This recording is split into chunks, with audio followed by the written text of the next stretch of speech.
Hasan and Marianne Williamson. Okay, we better put this on Ladies and 1.5. gentlemen, But yeah, we'll just cover that.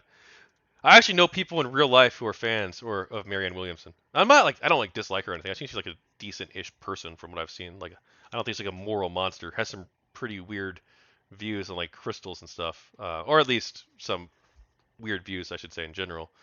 But like generally like a decent human being it seems.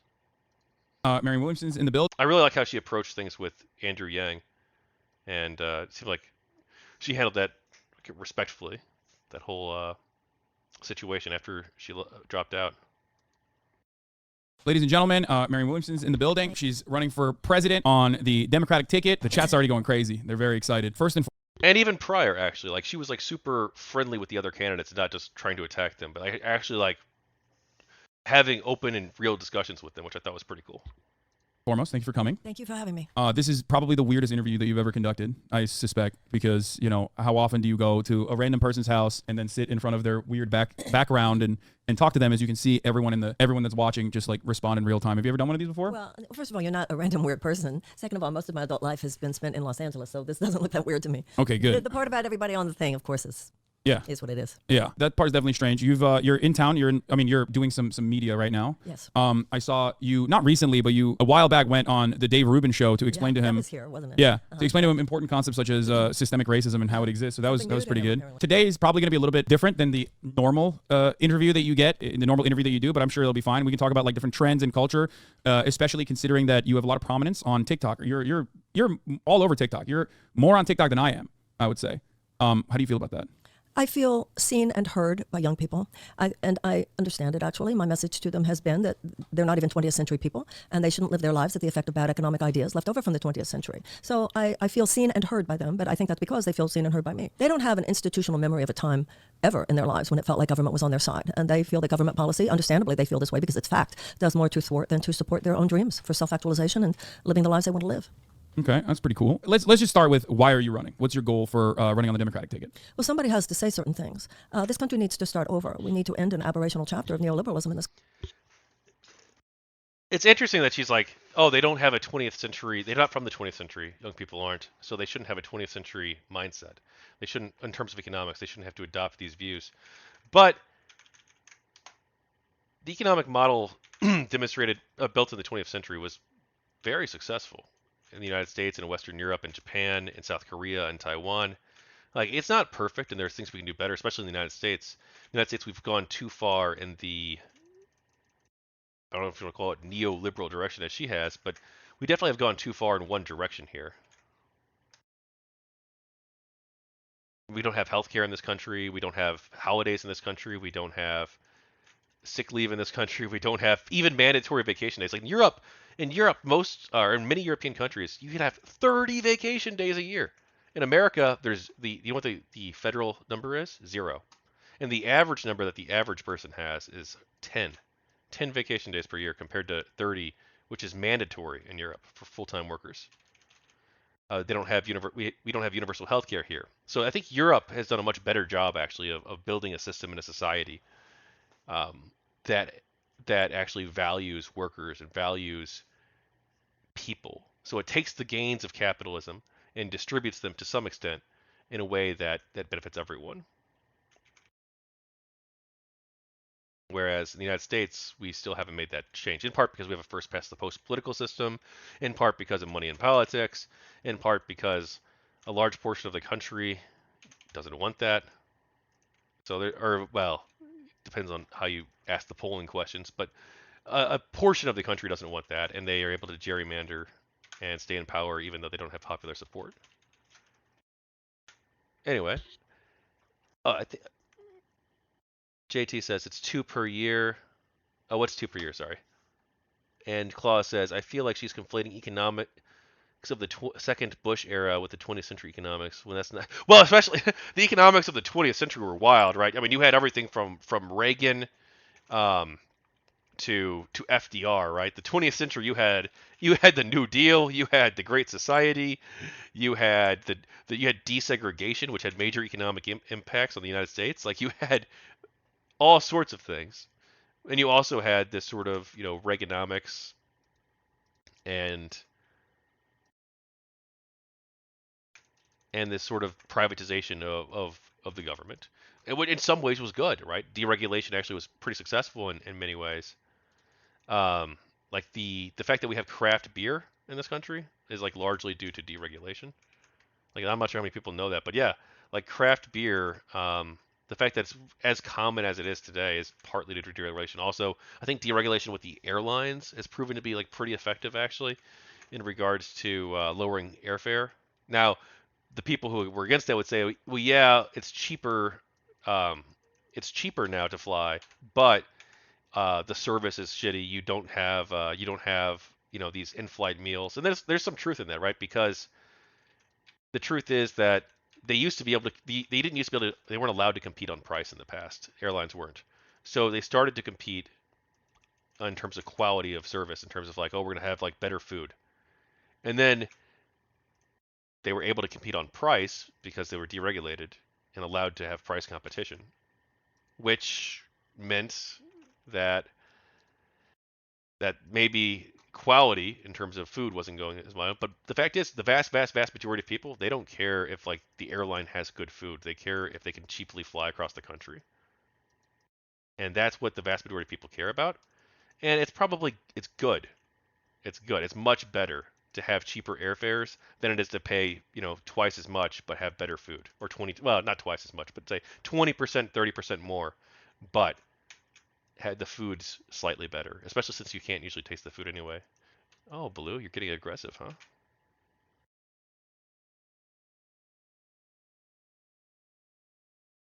Since I'm kind of a 90s guy, I feel I associate 20th century economics with the Clinton administration, even though that's probably not entirely accurate either, though that's at least in the 20th century while Bush was in the 21st. And JT says that's because Clinton had the tech country. boom. We need to repudiate the corporate tyranny that now owns our Congress, owns our government, and has its tentacles in every corner of our civilization. To me, that's what the Democratic Party should be saying. And if nobody's going to run for president saying it as a Democrat, I am. I mean, that quite literally happened last time around with Joe Brandon. I mean, he and I guess 7 other candidates directly ran in opposition to Medicare for all at a time when this necessity was only being voiced by one candidate, Bernie Sanders. Has your perspective on Medicare for all and its viability changed over the years? Yeah, I had a kind of amazing grace type of moment. Because last time I thought, well, Medicare, Medicaid, we can get there. And I did have a moment when I sort of got it. Yeah, we need Medicare for all. What was that for you? What was that moment of I change? don't actually remember it. I don't remember when it was. I don't remember if it was during the campaign or after. Forgive me, my phone is ringing. Don't worry, I just called Joe Biden Joe Brandon. This is not supposed to be a professional interview. So there was another guy who ran on a campaign of trying to improve turnout for younger voters, and unfortunately, I mean, he's sitting right there on a cutout, but unfortunately that didn't come to fruition. Do you have any other opinions on how to mobilize younger voters? Well, I had not made an effort to mobilize young voters. I mean, I'm grateful that they're responding, but I don't have any strategy like that. I'm seeking to tell the truth as I understand it. I want the American people at any age to have the option of a complete repudiation of this aberrational neoliberal chapter of American history. And we need to start over in this country. We need a new beginning. We need an emergency level transition from a dirty economy to a clean economy. We need to move from a war economy to a peace economy.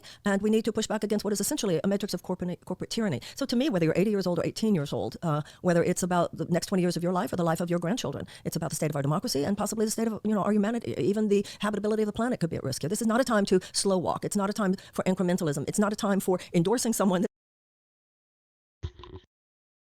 How An interesting question that I've been considering more and more is, how do I feel about this sort of rhetoric? This sort of populist rhetoric of like, oh, the corporations, the corporations, the corporations.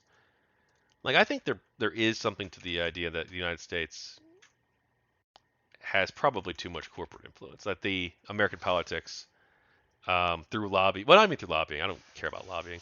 Lobbying's fine. But through super PACs, that there's a major issue. But at the same time, like, the studies on this aren't like, they seem to indicate actually that by and large, like, yes, like, rich people get what they want, quote unquote, more often than poor people, but only when they have middle class support on an issue. And it's just like a super nuanced topic actually, because the people who seem to be the decision makers in American society, as strange as it is to say, because I know so many people are like bought into this idea that like everything is controlled by the super ultra wealthy elite. That's like what a bunch of people on the internet think now. But it's super nuanced, because it turns out that like the rich people are only able to get what they want if the middle class agrees with them, and if the middle class agrees with the poor, then the poor get what they want too. Like if you look at public policy preferences and how they turn out in terms of policy, like it's very very strange because it doesn't map onto the Illuminati or the rich people control everything. It seems like things are a bit more democratic, though not as much as they should be in the United States than you'd think. Though at the same time, through gerrymandering, it's probably becoming increasingly less so, significantly less so. Also, I control Europe now. I might actually win this game. It says the opposite of what I'm just saying because you think somehow the chess game of Washington will help you get there. It's not time for any of that. And if none of them are going to say it, I am. And I think there's a point to that too. They become locked in by the system. And I think it will take, and Trent was saying that actually, it will take someone from outside, I think. Yeah. What kind of mechanism for change do you think is necessary here beyond just the bully pulpit? Because as the president, potentially, you will have a lot of powers. What do you think some of the greatest hurdles will be in undermining or completely rewriting a neoliberal organization of the economy? Well, first of all, every president, no matter who, is hoping for a House and Senate that is aligned with their thinking. So that will make a huge difference. But even if you don't, you do have the power of executive orders. You have the power of the appointments of heads of agencies. You can certainly get rid of the corporatists who head the agencies in too many cases, even if you can't quite bring in the problem solvers, depending on what they block and don't block. And you have the bully pulpit. And also, we all know that this needs to be an outside-inside strategy. So I think the revitalization of the labor movement, organized labor right now, is one of the biggest things going on. So one of the things they would really know that they had a partner in me, whether it has to do with beefing up the national labor. Okay, well, we'll see if Yellow actually keeps to his deal here. But yeah, the only real solution that we have is to team up against Teal. And probably we should include, well, Brown's basically useless in this. Maybe he could provide some marginal benefit. He's going to win if we don't do something. Should we invite Brown into alliance as well?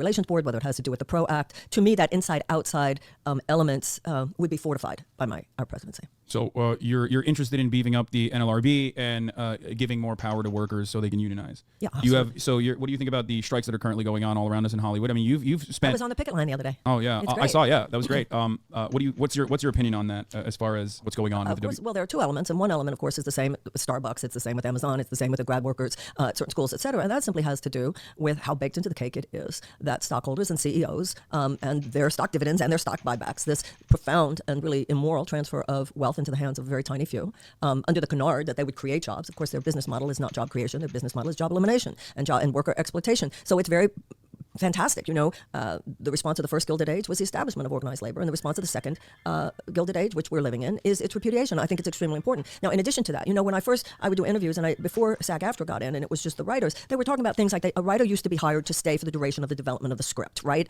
And then they started doing this thing where we only need you for scene 1 and scene 3. So then that writer has to go work somewhere else to see if there's a scene 2 or scene 4 that he can work on, or she. And of course, this is also to the denigration of the product itself. So that's, first of all, just the dignity and the living wage issue and the decency, all of that. We understand all of that. But with the SAG-AFTRA thing, this is this added element of AI. I mean, it's extraordinary. You could take that they make you sign away in perpetuity your image that they could use in another movie. No, it's terrible. And I think Fran Drescher is doing a bang-up job, and I think she's making it clear.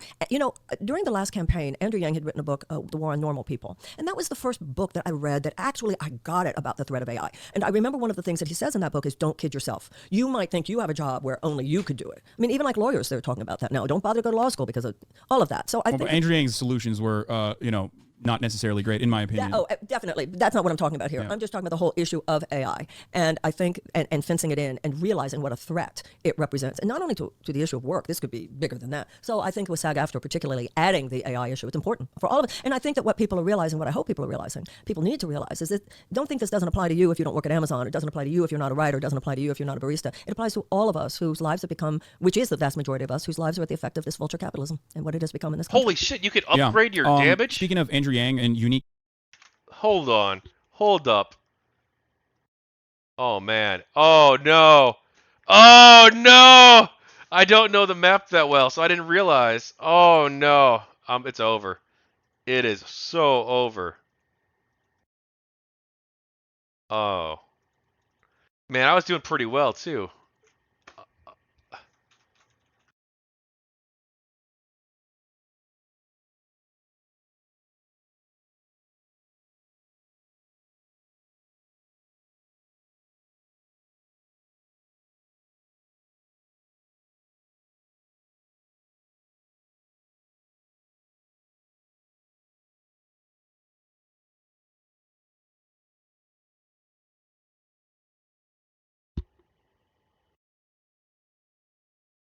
candidates are outsiders. You yourself are an outsider. Oh, as for the discussion on AI, fuck, dude. Um, there's something that you hear people say all the time, which is like, oh, well, there have been many industrial revolutions in the past and major technological changes that haven't resulted in widespread job losses, or that did, but well, they did rather. They did result in widespread job losses, but people found new jobs, right? That's the thing you hear people say who are skeptical of this. But I think there actually probably is something very, very different, actually. Because artificial intelligence, like it's not just like, oh, we're going to replace the agricultural workers with factory workers. We're going to replace the factory workers with computer workers.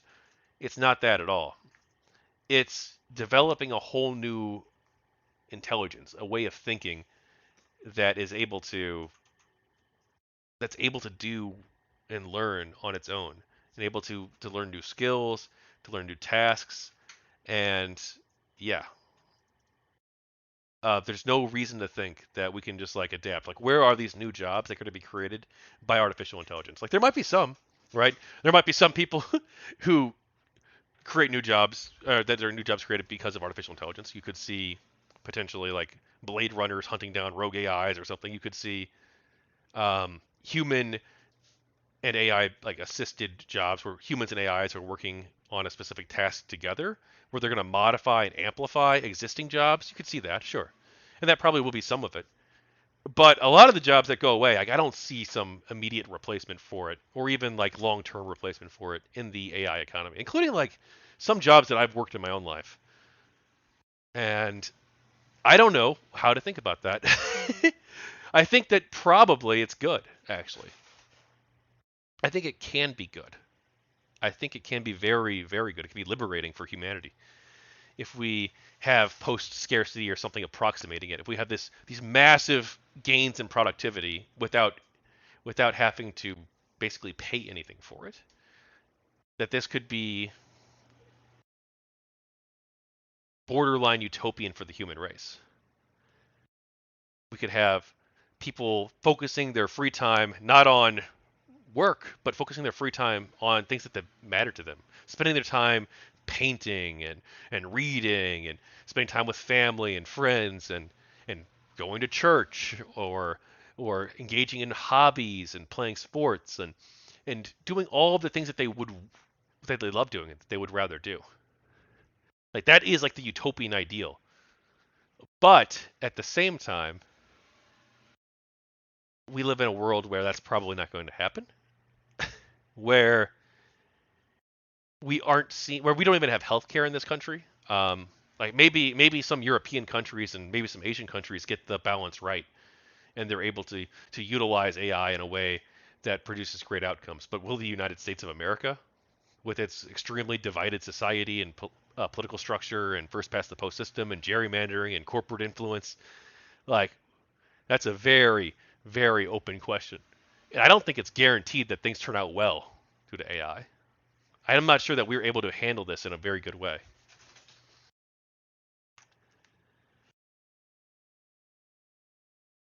JT says, I tested Google AI. She's a part of it, the corporate Illuminati. I try to write a short story. I can only write a summary. ChatGPT is pretty good. Now, ChatGPT 3 was really good. Now 4, which came out a few months ago, or a few months after GPT 3, like that's supposed to be even more impressive. It taught itself how to draw. It was never programmed how to do that. It doesn't even know what things look like, or it's not supposed to at least. But somehow it was able to draw, which has never been programmed into it whatsoever. And it's never been trained on images. It somehow taught itself just based on words and context clues, which is fucking weird. Outside of the DC mouthpiece, corporate lobby system influence, as it is, status quo that has taken us to where we are. There's another person who claims to be. There's another person who claims to have outsider status, but of course is from like a political lineage family. I'm of course talking about RFK Jr. What are your thoughts on his campaign so far? There's one place where he and I agree, and it's the only place where I found that we agree. We certainly agree on the issue of agency capture. and the marriage of government and corporate power, and how basically that is a fascistic element. I certainly agree on that. On the other hand, I don't understand how that is married to his belief that, as he says, he's a free market capitalism guy. I read the other day that his prescription for how we're going to handle climate change is with the discipline of the free market. So yeah, Bobby and I have a very different view. Yeah, he went on Jordan Peterson's broadcast and agreed with him on that and said that, and Jordan Peterson is actually in the pocket of oil lobbyists and has channeled their misinformation in terms of climate change. And for Robert Kennedy to go there and agree with him is pretty egregious, especially when considering that he has a pretty long career of defending environmental rights, a lot longer than, I've been alive even. So very, very strange choice of words there. I don't know where he got that from.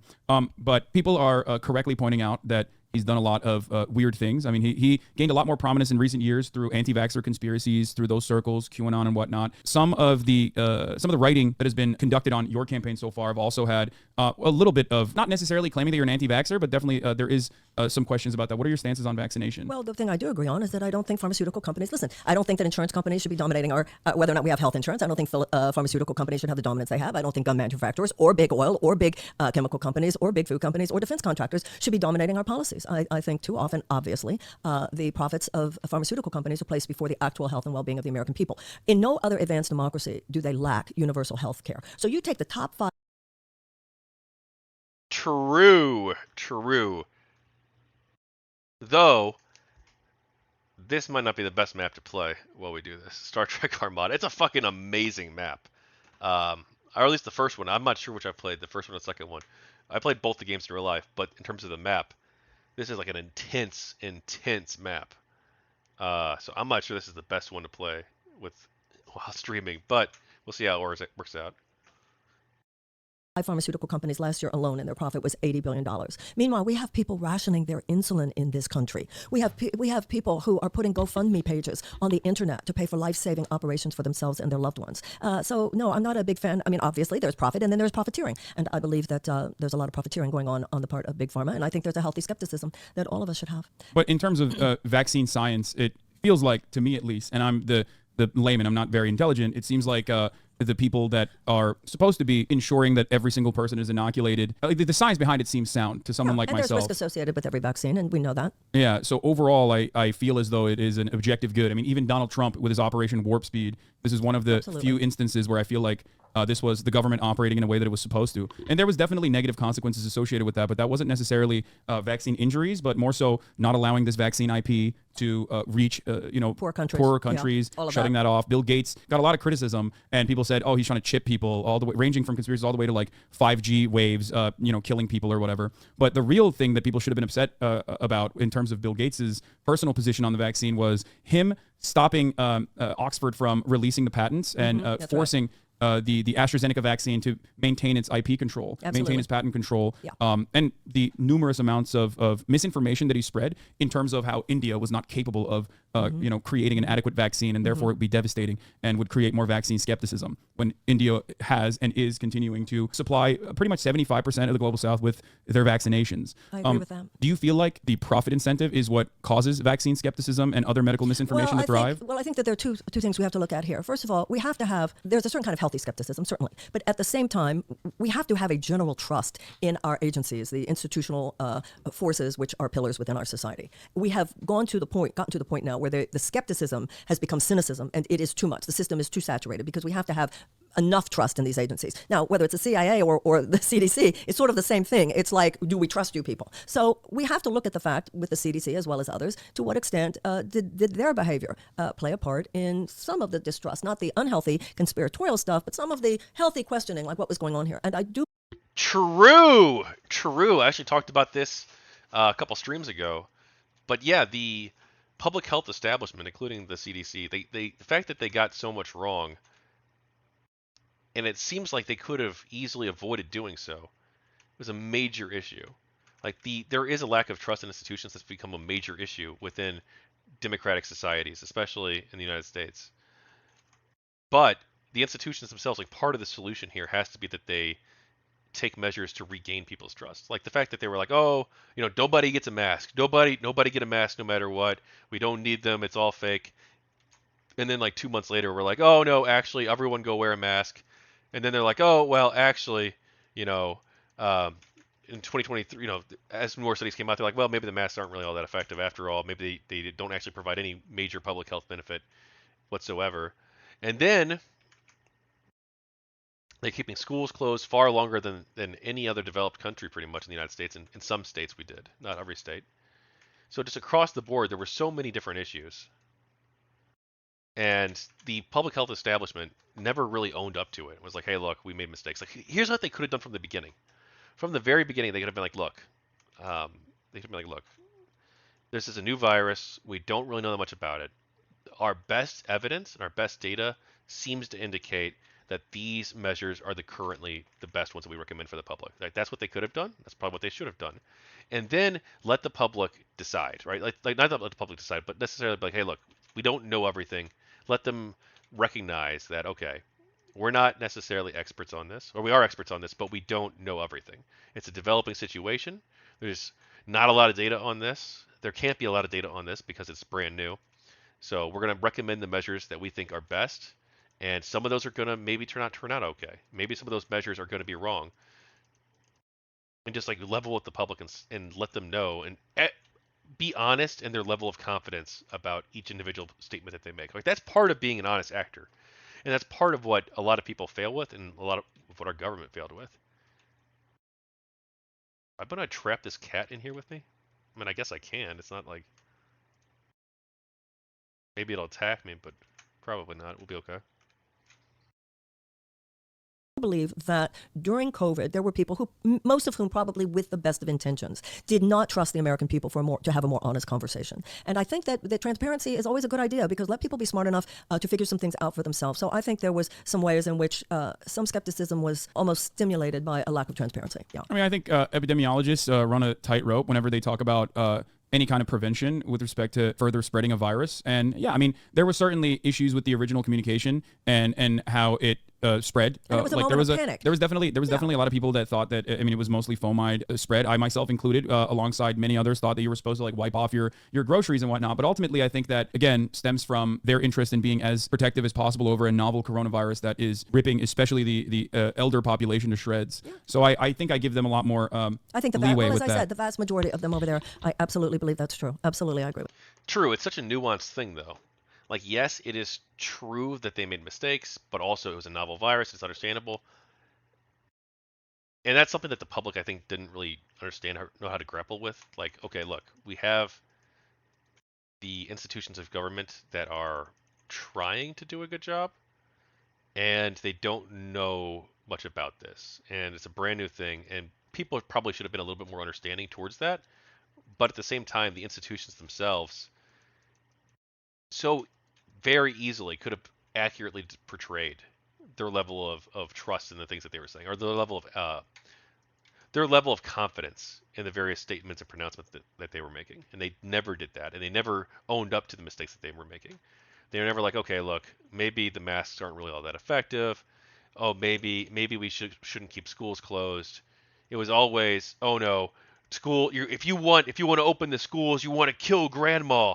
Like, in these absurd pronouncements, even though like they're like saying like, oh, all these kids are gonna die, and like, and turns out none of the kids died. Like, the number of children who were killed by COVID is extraordinarily small, and they were just lying to us, just nonstop, and this just destroyed people's trust in institutions. It's not great at all, and that's something that they still haven't contended with.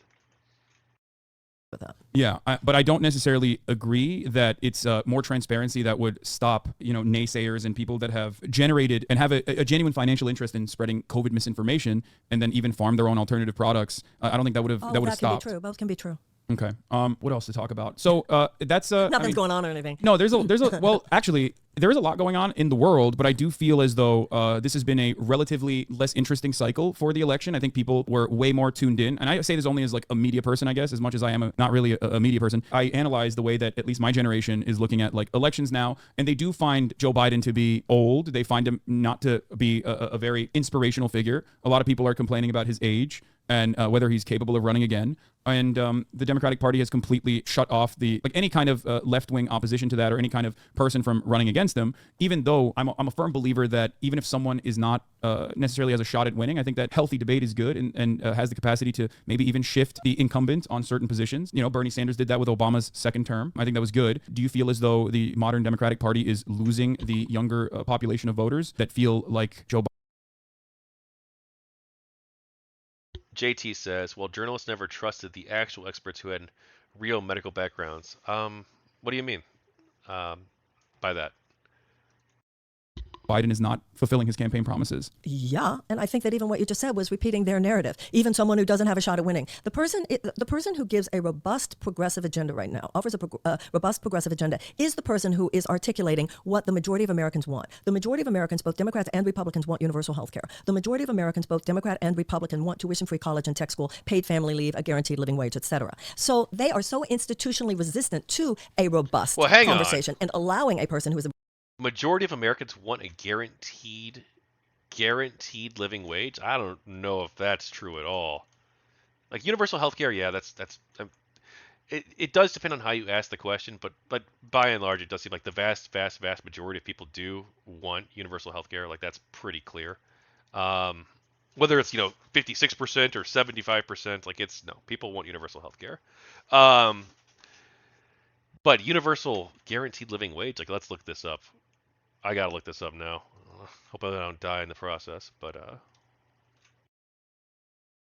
polling on universal basic or guaranteed wage.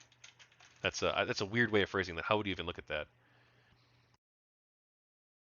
More Americans opposed and favor the government providing a universal basic income for all citizens.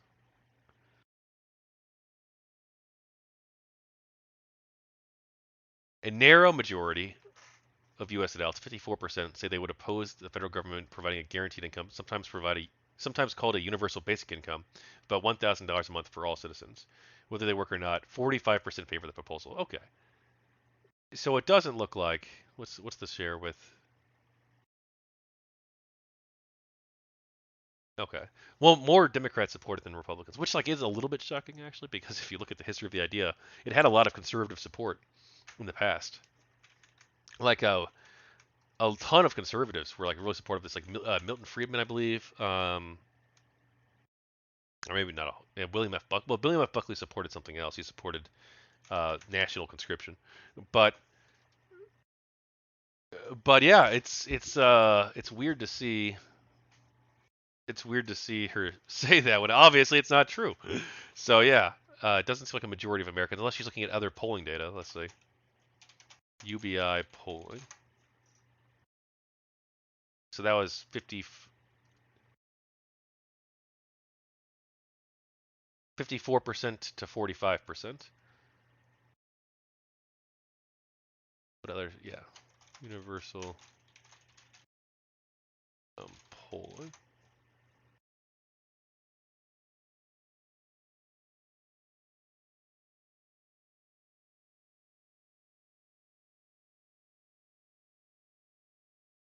Seventy-two percent of what is this source though? I've never even seen this source, so I don't.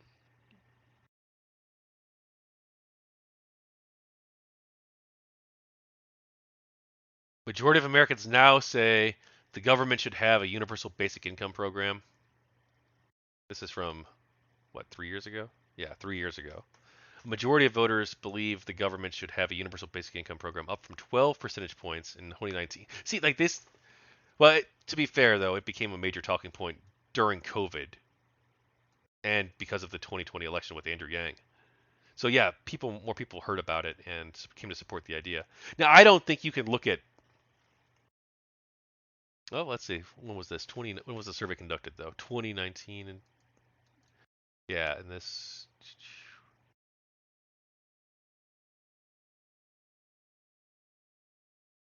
In a February 2019 survey, 43% of voters said the U.S. government should have a universal basic income, and in a September 2019 survey, support grew 6 percentage points to 49%.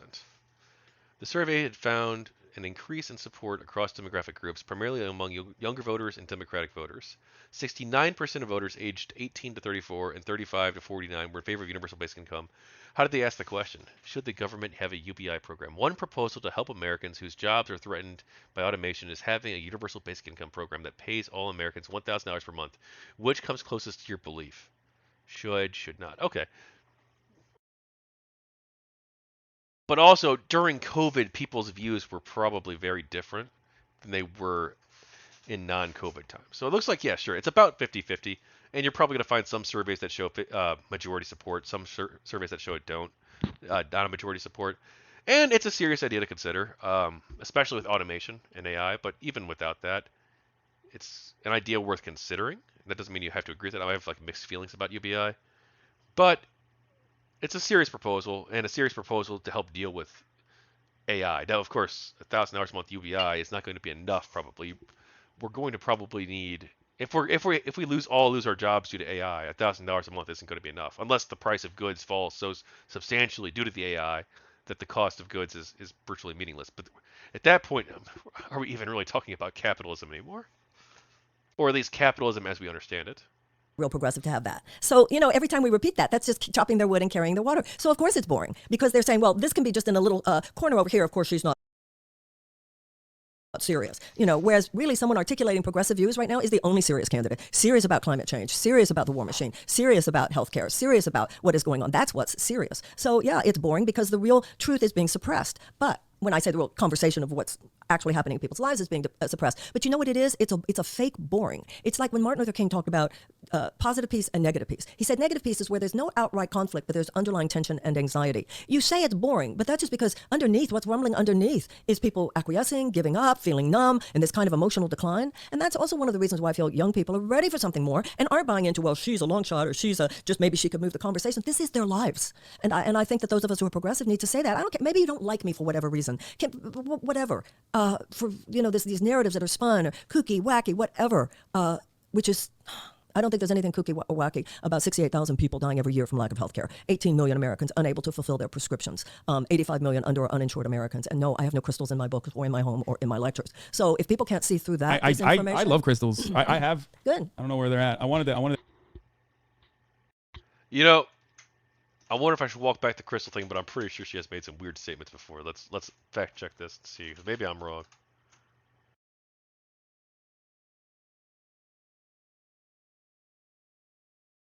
Or maybe it wasn't the crystals, but it was other beliefs. I'm pretty sure it was something about healing.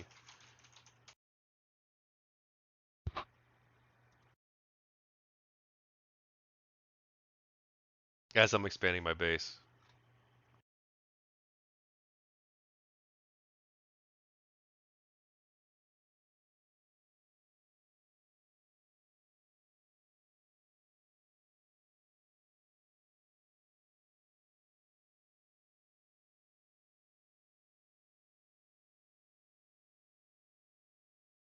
Oh, well, I guess I'll walk it back because I don't have enough information to determine if that was an accurate assessment. Okay, fair enough. But I'm pretty sure there was something.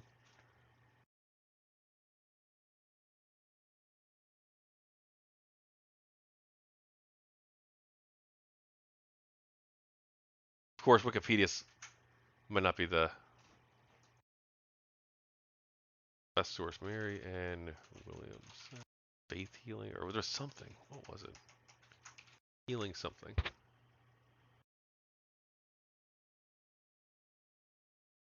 I'm pretty sure it's like from the 80s. She made some comments. Anyway, well, I guess I'll walk it back unless someone in the chat wants to link it to me. Post it in the Discord if you find it. But I'm pretty sure she did make some pseudoscience comments in the past. But I guess not. Not that I can find immediately, and I'm in the middle of a game, so, well, I feel like I do my due diligence. Marianne Williamson pseudo. And hey, look, if I'm wrong on this, I'll be happy to be wrong about it.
That's about vaccine mandates.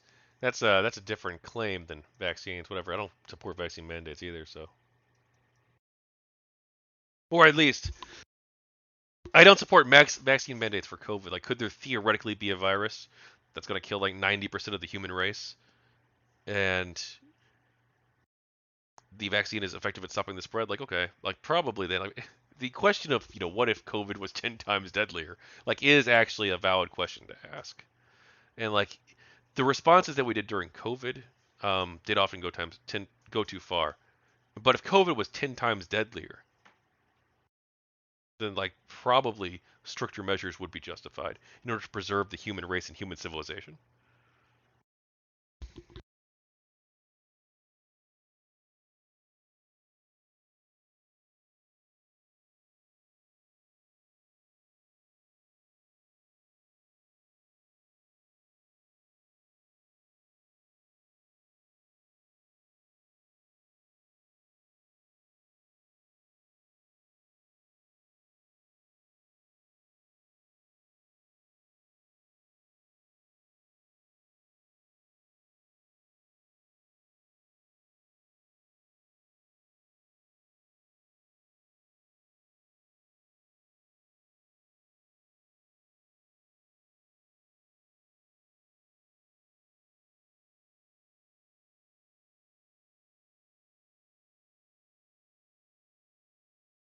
Okay, well, I guess I will walk it back. If there's no very clear responses to pseudoscience here, fair enough. I'm not going to go through every public comment someone has made over the course of the past 50 years or 60 years of their life. I'm not sure how old she's, like, let's say, what, 40s, 50s? Yeah, I'm not going to go through her entire life history and every comment she made. Yeah, 71. I'm not going to go through every single comment that she's ever made over the course of her life and be like, oh, well, that comment was not. So whatever. I'll walk it back. Maybe she never promoted the healing crystal thing. She probably didn't. And I want to be accurate and factual in this show. So I do apologize, everyone, if I got that wrong. And it looks like I did. To ask you But they're your not going opinion, to call but you you're not. kooky if you have them in your Well, house. it's sexism. That's why I do have the OP buff of being a dude, so they don't really. I don't Thank you get for hit with saying that. it, sir, dude. Yeah, that's just Claw says someone suspected that if COVID disproportionately affected children like polio or whatever example that was, there would be much less opposition to the vaccine. Oh, probably, yeah. I mean, the opposition to the vaccine is largely bullshit anyway. It's people who don't know what they're talking about. They think that ivermectin is going to be like an effective solution. Like, look, as a neutral person who's just like interested in science and facts, like if ivermectin were effective, like okay, we could have that conversation. But like the evidence doesn't seem to be there that it is, and the vaccine is safe and effective. And like obviously, every single medical treatment or vaccine is going to have like some small percentage of people that are harmed by it, but that's a very, very small percentage of people, and it does seem, by all accounts, to be both safe and effective. So the opposition to it just doesn't make any sense. Now, does that mean people should be forced to get it against their will? Probably not, no. Now, if it actually did reduce the spread or reduce the spread to a significant extent, which it doesn't seem to do to a significant extent, then that could be a different conversation. But doesn't seem like it's super great at reducing the spread, only at reducing your likelihood of dying from it But crystals are great. or suffering serious illness. Okay, so I didn't realize. I mean, I thought that you were a crystal mommy, is what people are calling Yes, you you did think in it a not because bad that's the way, in a narrative good that's way. spun. Well, if I, It wasn't necessarily a bad thing. yeah, well, but it has been used to minimize. Let's not kid ourselves. Okay, all right. Well, I didn't realize that you had no interest in crystals whatsoever. Well, I think they're pretty. Oh, I died in the game. But I'm glad that I'm not promoting fake information anymore. So, yeah. Even Hasan thought the crystal thing was true. Where did this even come from?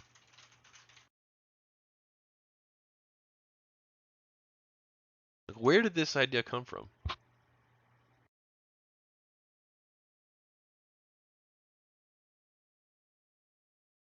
Like all of these articles are from the last few years, but She's been a major public figure for like 50 years in this country.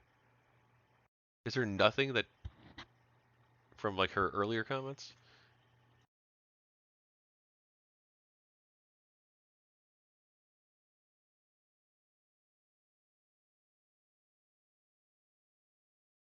Well, I know that her supporters on the internet were going around calling themselves like orb people, like on Reddit. They were going around like their subreddit. They would call themselves like they would call her orb mommy and stuff as a joke. Maybe that's where it came from. I don't know. I mean, Okay. I certainly think they're pretty. All right. Well, I mean, look, I'm honest. I had to say it, Chad. I know Chad is like, why did you say that to her? Well, I mean, like It's good. It's good I've that we're succumbed to the talking. media I'm a narrative. big girl. I can handle it. We can talk. I've succumbed to the media narrative myself. I mean, there's more I want to talk about. So there's obviously a lot of issues, and you're very good at communicating some of these problems. But I think, and I'm not going to carry water for the DNC, the Democratic establishment, or Joe Biden here, but I think Joe Biden also did a relatively decent job communicating some of these problems when he was running in opposition to Donald Trump. But the Democrats consistently tell me that they're... Hold up. You see this? The game says Raccoon City Remastered. Battle for Helm's Deep. No, I don't think that's Raccoon City. I don't think that's Raccoon City at all. Raccoon City is an amazing StarCraft map, by the way. We could play that, but it requires way more attention than I'm giving the game right now. Unable to overcome institutional hurdles. You said that you would need you would also need a favorable Congress. Okay, so let's talk about that. So some of the hurdles, for example, are the likes of Kirsten Sinema. You are chopping wood and carrying water for them. No. I have my opinion on how to deal with that sort of thing. I'm asking you how you would deal with it. So, yeah. for instance, you said that the president was very good at articulating this before he ran, and even to some extent while he's there. So let's take two examples. One was he said he would raise the minimum wage, still at $7.25 an hour. We have 1/3 of America's workers who live on less than $15 an hour. Half of them cannot find a place to live. In most major cities, a living wage is $24 to $25 an hour. So the president achieved that for federal workers. Great. And then he wanted to put it in the COVID relief bill. And guess what stopped him? The parliamentarian. Now, let's be very clear here. Republicans do not let something like the parliamentarian stop them if they want something done. When the parliamentarian stood up to George Bush fired the parliamentarian. So President Biden was, can't do it because of the parliamentarian. BS. Secondly, the president says, and he said when he was running, and he said since, that climate change is the existential threat to humanity. Absolutely. And he has put some healthy investments in green energy into the Inflation Reduction Act.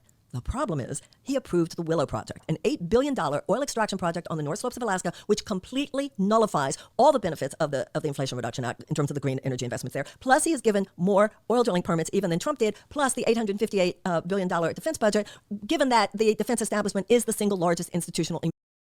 Well, I hate to be the defender of Biden here, but the green energy investments in the Inflation Reduction Act are a long-term investment in the United States adopting a more green economy and adapting to climate change and preparing to mitigate climate change.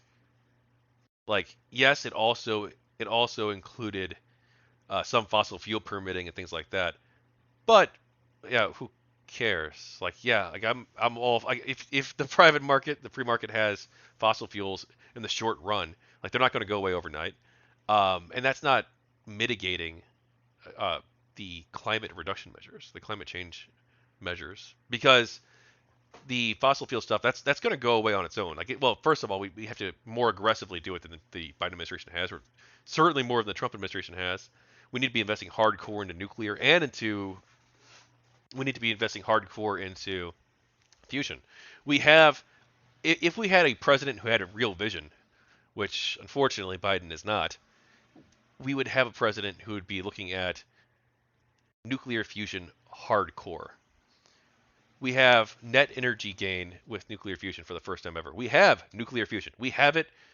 We've proven that it works. We have successful models, prototype models that have worked. It's time that we build fucking 15 of these things and provide energy for the United States, provide energy for the world.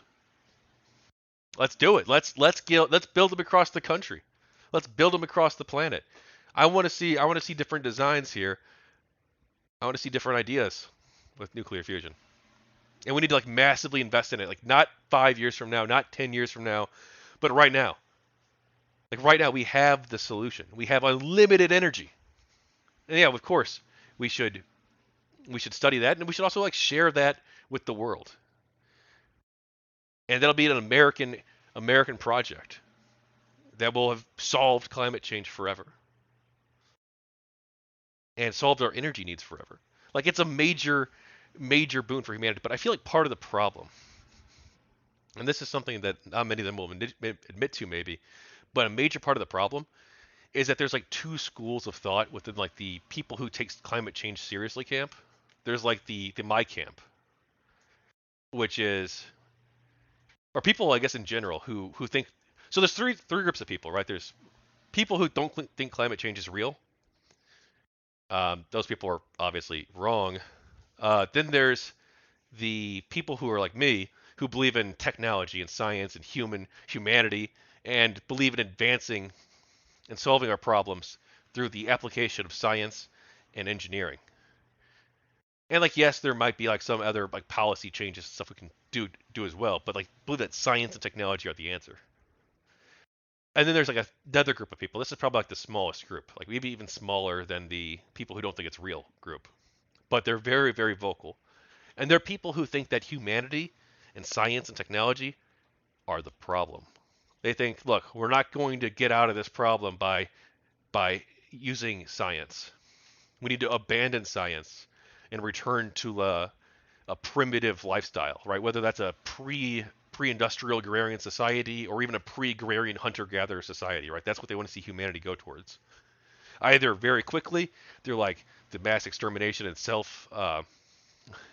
mass extermination of humanity and just like ending the human race forever, or through like some sort of gradual anti-natalist movement that gradually reduces human population numbers until they can sustain themselves based on pure agrarianism or pure hunter-gatherer lifestyles over the course of several hundred years, right? There's multiple schools of thought even within that camp, but this sort of anti-science camp, I'm very much against them.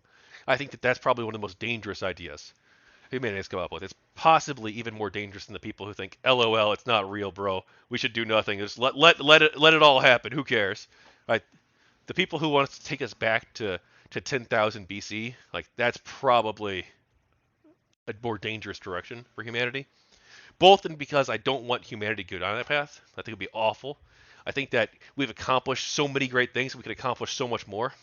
And because in order to get there, to get to the you know let's look this up, huh? You wanna see how wild this shit is? Look at this. Okay, human population over time. Look at this. Y'all are in for a treat if you haven't seen these already. Okay, almost all humans, almost all humans to exist have existed recently, right? 2100 projection, 12 billion humans, 12.5, whatever. What, 8 billion now? 9? 8? And this is what most of humanity looked like. This fucking graph here. Steady, steady, steady, nothing, nothing, nothing, nothing, nothing, nothing. And this is just agrarian times, right? This is just the agrarian population. This is 0 AD, okay? 0 AD. Keep that in mind. From basically the agricultural revolution 10,000 years ago, maybe a little bit after that, because obviously these things take time to develop a little bit. But from the agricultural revolution to the industrial revolution, we saw a flat line of human population growth. Or, well, not a complete flat line, a very modest increase. But go back even further than that. So what? Look at this. 0 AD until 1800. 1800, we hit our first billion people. It was like 1802, I believe, or 1801. Yeah, not even a billion people on Earth until then. Then go to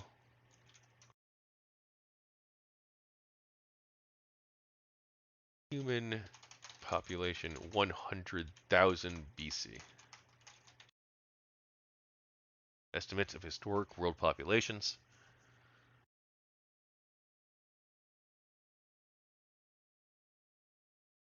So estimates vary, but somewhere between, at the high end, maybe 10 million.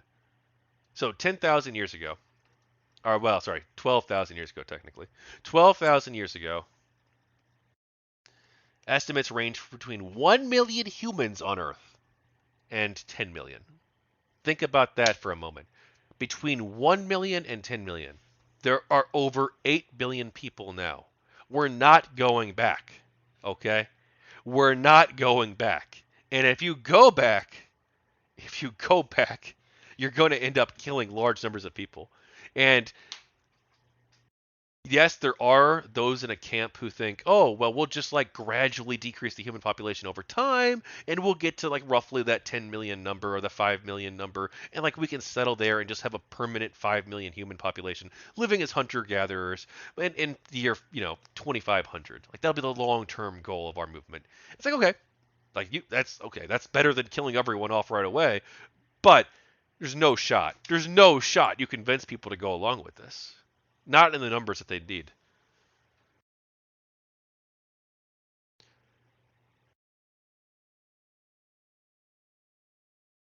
All right, time to go back. Emitter of greenhouse gases. So the president is very, it's a playbook, which I'm sorry if this offends anyone. It started with Obama, and it's that the Democrats have Claw says, one reason I can't get behind the Green Party is their anti-nuclear stance. The other is that Jill Stein doesn't seem to know how the Federal Reserve works.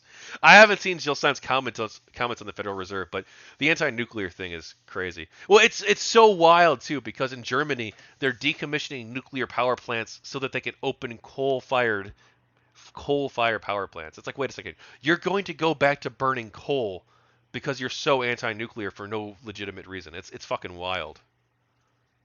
affected saying the right thing, saying what we want to hear. And it was just fine until you notice what they did. And then too many Democrats go, poor baby, he couldn't. And that's an example. That's an example of exactly what I was talking about, right? These anti-science people who think that the solution isn't technology and science. The solution is for us to go backwards in time. Right? I mean, obviously, I don't know what the exact number is. This could be it's a prevalent enough phenomenon that you will encounter it, especially in the climate change space. Like if you ever listen to like podcasts or YouTube, like YouTubers or people who interview people who are involved in like climate change, they're either one of two camps. They're either the science camp, which I'm in, or they're in the go back to a pre-agrarian or pre-industrial society camp. There's never any like. But those are basically it. I mean, like that's the two extremes.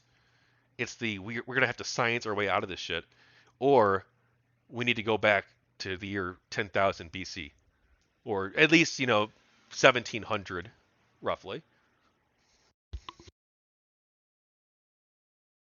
And for excuses when it's something which if a Republican had done, we would have screamed bloody murder. And the president, and Kyrsten Sinema did not force the president to approve the Willow Project.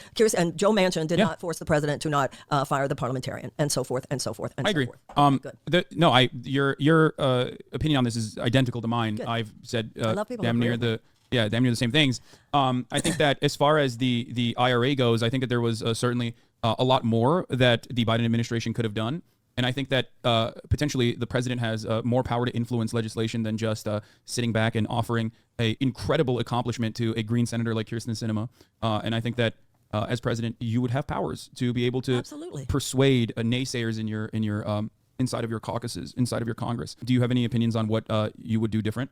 Well, all of those things certainly that I just said. Not just the Senate parliamentarian. I'm talking like because there's beyond the Senate parliamentarian hurdle that was basically self-placed. That's just on one issue. Yeah, there are even on that particular issue, the $15 minimum wage. There is always a rotating villain in the Democratic Party. A rotating villain could be Joe Lieberman in the Obama administration. It could be Kyrsten Sinema. But then before we are done with Kyrsten Sinema and Joe Manchin, let's say that they are reasonable. There's Bob Menendez. There's Maggie Hasan. There's so many other senators, and even depending on what the House of Representatives looks like, there could even be a caucus like the Problem Solvers Caucus, like Listen, the centrists. No matter who becomes president, he or she is hoping for a House and a Senate who is aligned with their agenda. There's no doubt about that. But at the same time, it really makes me squirm the way we make excuses for Democratic presidents. Republicans don't do that. Republicans have more spine with they don't care if it's a Republican president. You didn't do it right. So I'm not interested. I think we need to hold our politicians more accountable, particularly as Democrats. So I'm not interested in well, this is why he didn't, and this is why he poor baby couldn't. I have once again, I have my own opinions on how to deal with that. Right. I'm asking you what you think would be the best way to go.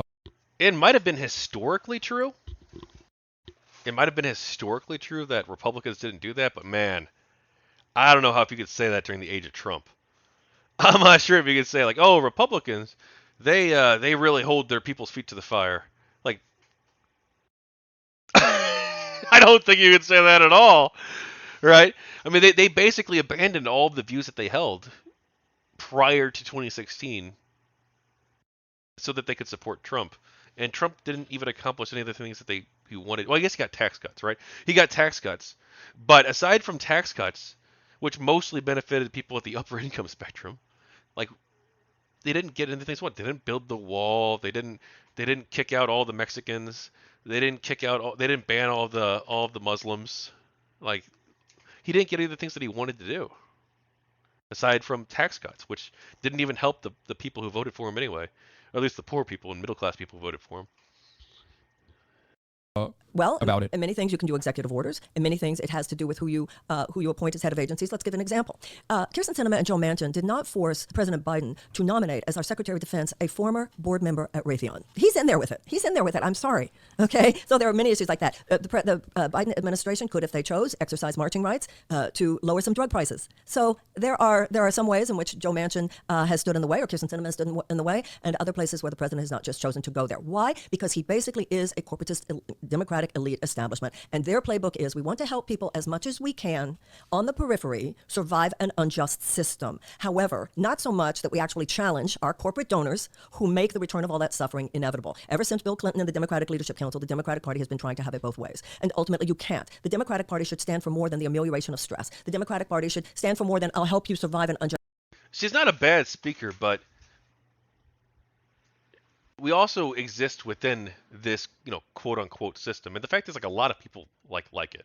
Most people have like positive feelings towards capitalism, or at least mixed feelings towards capitalism, right? They recognize that it's got a lot of positive aspects and like maybe that's some bad ones. Like they love the fact that we have widespread economic growth and we're the richest we've ever been in human history. And they also want to see some of that more redistributed, but they don't want to like throw the baby out with the bathwater.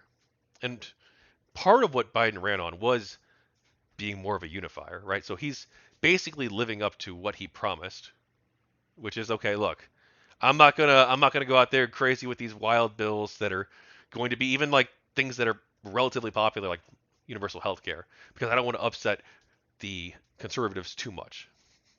And I don't want to divide the country too much.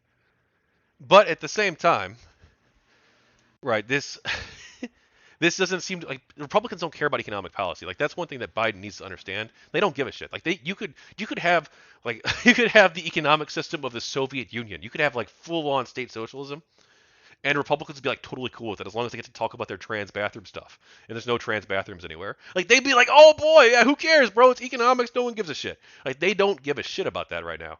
All they care about is the social issues.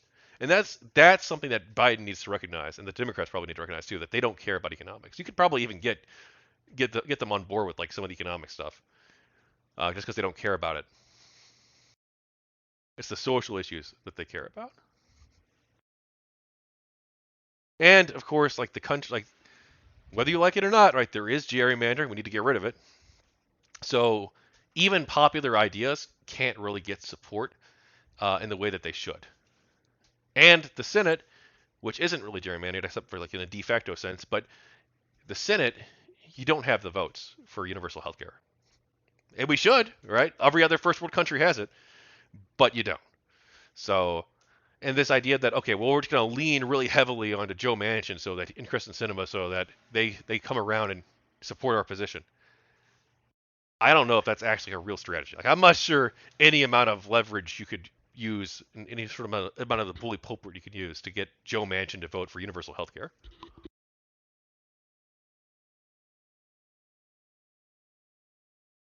And even if you could, you're going to lose that seat probably. Or maybe not. Maybe people in people love universal health care now, but universal health care could take many different forms.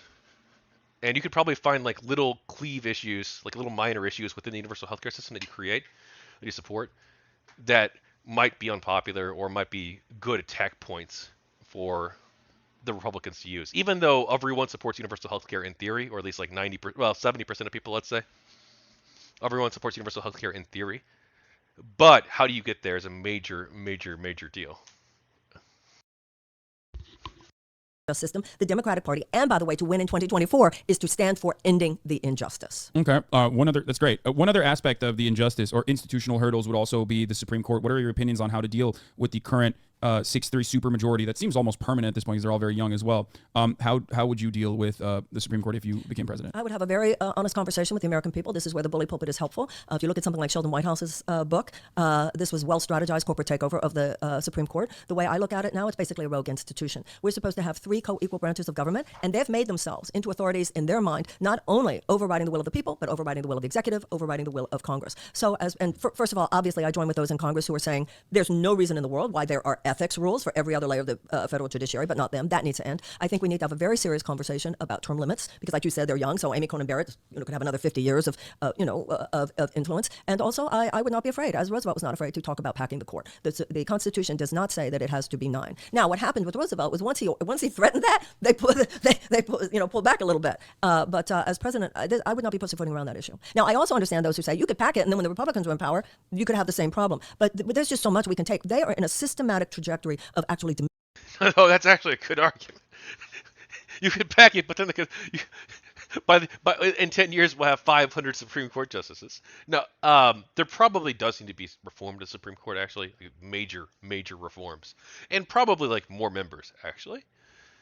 But it would have to be like some sort of actual system. It can't be like, oh, well, we're going to add our people to make up for your people, and then next election you'll add your people to make up for our people. Like, it can't be that. There has to be like an actual reform where, I don't know, there's many different proposals, right? There's where you have like 10 members appointed by the minority government and 10 members appointed by the the opposition, and then you have like those 20 people meet and they appoint 5 more people who they all agree, or who 2/3 or 3/4 of that chamber that agree or should be member. Like, you could have like multiple different ways to do it, or you can require like super majorities to. Then you might run into like some really bad things, like Republicans might try to blow up the government by having there be no Supreme Court by de facto, just not voting on anybody on purpose. So like that could be pretty bad too. And that's one area where I don't think Democrats would probably do that, at least not at first. that would be on Republicans. They're much more willing to blow up the system and sort of like hold the country hostage on things than Democrats are. The Republicans are much more willing to do that. And that is a condemnation against them. But there has to be some sort of like neutral reform that like everybody can get behind. And like there's so many different ways you could do it. Like one idea that I have and might like to see is something like where you have citizens assemblies, where you have like a random citizens drawn by lot who are then form a commission basically to determine who should be on the Supreme Court. And this would be like a staggered convention. So you'd have like 80% of, like, you do different ways, but like let's say you have like a number of people who are chosen at random by the population. Then you have another group of people who are chosen at random from people who have passed the bar in any state or province or territory within the union. And then you have another group of people who are drawn from NGOs dedicated to governance related work, or democracy and civil rights, like civil rights organizations to protect civil liberties. And so you have like this confluence of multiple different people forming this body chosen by lot from these different pools of people. And then this body appoints the Supreme Court justices, who are then confirmed by another body, an elected body.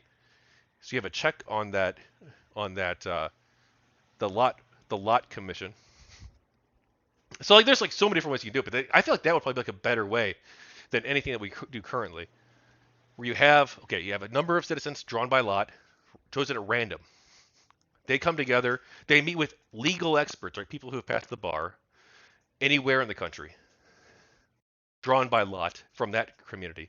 And then you also meet with a third community of people who are civil liberties defenders, like the ACLU or groups like that, dedicated to protecting the first freedom of speech, to protecting due process rights, and so on and so forth. So these 3 communities meet: the general public community, the legal community, and the civil libertarian community. And that these 3 communities then come together and form a body that then appoints the Supreme Court justices, or nominates them rather, who are then confirmed by another body like the Senate. Like that's de facto how it would. That's a de jure how it would work, and I like that much more than any sort of status quo that we have right now. Oh, your messages aren't showing up, Claw. I'm seeing them just fine. Ethics rules, better mechanisms to remove unethical justices, firm rules on appointing justices within one's term need to be implemented. There we go. Yeah. So Claw. Yeah, I don't know. What do you? We can come on and debate my idea if you want. I think it's more or less the best nonpartisan solution you can come up with. Otherwise, I wouldn't hold the view that it's a good idea. But I've thought about it quite a bit, actually. Diminishing the rights of the American people. I mean, it doesn't matter. Even if Republicans pack it back, that's not really a threat, considering that they already have packed it. Yeah, so it I would agree still, with that. Yep, it would be that's how I in see the it. short term at least, if there was a democratic Yeah. institution capable of Yep. administration capable of hacking the Supreme Court. That's how I see it. It would be a 4 years of some level of freedom I'd and like the clawing back civil Democrats liberties. I want to see the Democrats have some spine. And Yeah. as president, I would have some. What are your opinions on immigration and how Joe Biden has handled immigration so far? I think that Joe Biden is doing what he can within a system that is a basically false narrative. To me, the crisis at the border is not, oh, they're all coming in. The crisis at the border, to me, is the humanitarian crisis experienced by these people. One of the things I would wish to do as president is to help this country look in the mirror. And if we do look in the mirror, one of the things we see is the egregious policies, American foreign policies in Latin America over the last few decades, many of which have contributed to the economic destabilization in many of these countries, which has made them vulnerable to all of these horrors. So that's number one. Number two, I think we should end the drug war. It's not going to fix everything, but I think we need to make some fundamental changes like this that would lessen the power of the cartels, which are causing all of this violence. And we need to do what Congress failed to do over the last few decades, which is provide much more opportunity for people, not only at the border, but many of whom have been living here for decades. We force people into the shadows. There are so many undocumented people in this country who do not want to be undocumented. Our immigration policies force it. Let's not forget, even Ronald Reagan gave amnesty to 6 million people. When I was growing up, all you had to do was go, walk down to the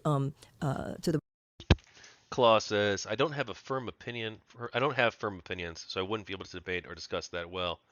I don't want another instance. Oh, sorry. I only don't want another instance of Obama not being able to appoint a justice in his last year while Trump could. registry Well, I office. think the fundamental problem is that the current way the Supreme Court is nominated is broken. And it's broken. It might have worked fine in the past, but it's broken because of hyper-partisanship. And that's a major issue. And that issue is probably not going to go away. And the Supreme Court, as an institution, makes it more difficult for it to go away. So the long-term solution has to be some sort of solution, such as the one I proposed, or such as the ones that others have proposed, like with some are appointed by one side and others are appointed by the other side, and they come together. Like I don't like that idea as much as the commissions drawn by lot. I feel like that's actually the much better way to go about it. And also I'd even be fine with like reserving some seats too. So like you have like a 21 member court or 23 member court, 21 members are humans, the other 2 members are cetaceans if we make first contact with cetaceans. So I think that could actually be more or less like how it's structured. So you have like some degree of representation within either the world government or the federal government of the United States for non-humans on the Supreme Court. Specifically non-human already on this planet who we have good reasons to think might be intelligent, such as cetaceans. The 2 orca members of the court. That probably sounds so silly to some people watching, but there's actually good reasons to think that orcas possess human-like intelligence. Like it's becoming increasingly clear that this isn't something we can ignore anymore. That this is a legitimate body of research. And we don't know what the research will ultimately reveal, but they do have their own cultures. They have their own, apparently, languages, it appears. They have different languages, actually. Complex languages, it seems. That's the one thing we're trying to figure out, right? Or we should be trying to figure out. Do they actually possess language? And there's a better than 50%. I'd put the odds probably like 60 to 70% chance that they do, based on my understanding of the current science of the topic. Look what's happening in Florida right now. Look what's happening in Florida right now. A lot of people in Florida are unhappy with Ron DeSantis now. Like, where all our workers go because of so many undocumented people who are fleeing the state. So people who were traumatized by drug cartels under my administration would not be traumatized again at the border. You were talking about differences with Bobby Kennedy. You know, on one hand, he talks about the humanitarian crisis. He talks about American foreign policy. But then he talks about how under his administration, the border will be impermeable. I'm like, what are you talking about? You're talking about cement here? You're talking about more wall here? You're talking about soldiers? Look what they were doing the other day, pushing children into the Rio Grande. There's state-sponsored crime that goes down there. Separating children from their parents is state-sponsored crime. So I think that America needs to open its heart. You know, unless you are descended from enslaved people or you are of an indigenous people, who the hell do you think you are? Who do we think we are? My grandparents came through Ellis Island, escaping oppression in Russia and Poland, and I think it is a sacred responsibility that we have as American citizens. JT Vegas says gorillas can speak to us in sign language. See, I'm actually not so convinced on the great ape thing.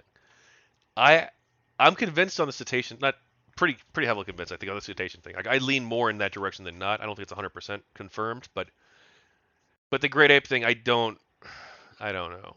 They're obviously very intelligent animals, but I know that like the Noam Chomsky, like that, those experiments failed. Now it's complicated. You can get a gorilla to give you signs that mean something. You can get dogs to perform behaviors that mean something, that are signals, that are communication with us. But I don't know if that means that they understand the language and that they can ask serious questions. Like, where are the orangutans or the gorillas that are asking the questions? I don't know if they can. I don't know if that's a capacity that they have. In fact, I've become more and more convinced that the apes probably, they might be intelligent creatures, right? And they're conscious creatures, and they should be afforded some degree of, yeah, we can go. They should be afforded some degree of moral consideration based on the fact that they're capable of suffering, right? Just like all other animals, and we should probably prevent them from going extinct, right? We should probably have preserves and or endangered species protection efforts, like very much so. But as for Noam Chomsky, yeah, it's a real thing. Noam Chomsky. But I understand a lot of people do believe that the orangutans or that the chimps or gorillas, that there were a lot of experiments in that, but I don't think the experiments have gone towards proving that they are sapient. Whereas I do think that we have seen good reasons to believe that. Hang on, I'm going to change this here. That cetaceans, or at least orcas, do possess language and culture. Right, but also there's, I mean, look, it's a nuanced thing, and it's possible too that what we define as intelligence or what we think of as being important in regards to intelligence is like very vast, right? It's entirely possible that we end up ultimately as a society, as a species, in a place where we think of a large array of actors as being intelligent, and like that might even intelligent to the point where we consider them possessing certain moral or legal rights and privileges and responsibilities beyond that of just not being tortured, not being killed unjustly, killed without purpose. Right? It might be the case that like we end up like recognizing that shit, man, like certain birds are actually intelligent, right? There's the European magpies, for instance, or that that elephants possess like near human intelligence worthy of special consideration. Like there's a huge array of actors, octopus, that could end up like, it depends on how you go with it and how you define intelligence and what it is that you value. But if we're just talking about is intelligent, is conscious, and clearly possesses some degree or desire, some degree of capacity to communicate at large scale, or communicate in general, like communicate complex thoughts and ideas, then I think the dolphins and orcas, well, orcas in particular, are the way to go, or the way to look at this and research it. It could be that society's moral and legal frameworks develop more along the lines of recognizing a wide array of species as having some degree of intelligence worthy of greater consideration in society in some capacity or other. Like that's entirely possible. That's not unreasonable. Um, that's not an unreasonable view, but I don't know if it's a tenable one. Like there clearly has to be, I think, some delineation here between those individuals that we consider to be animals and warrant probably some degree of moral protection. I think definitely to degree some degree of moral protection from suffering, unnecessary suffering in particular. And those species that we consider to be intelligent and members of our community who are like we're not going to give snails voting rights even if snails are capable of suffering, right? It's just not going to be a thing. And it shouldn't be a thing. And it can't be a thing. But would we give dolphins voting rights? Probably. Right? If they could actually communicate with us and like participate in society, like yeah, we probably would. I'm also not sure why I can't build any more bunkers or supply depots. I'm not sure why they're not coming through. Oh, do I have to go to the end?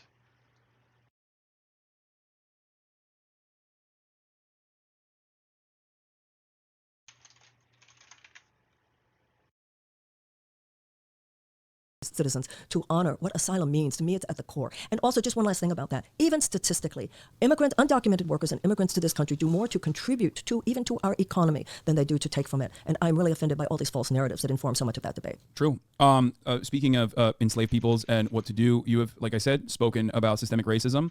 What are your thoughts on reparations? Well, I'm the one who, in the last, I think that America has a debt to pay. After World War II, Germany paid $89 billion in reparations. Holy cow, hang on. To Jewish organizations. I've never seen this before. I've played this map hundreds of times. I've played StarCraft. Well, I played this map dozens of times. I've played StarCraft thousands of times. How am I able to... The money's not going down. I just keep getting more. This glitch.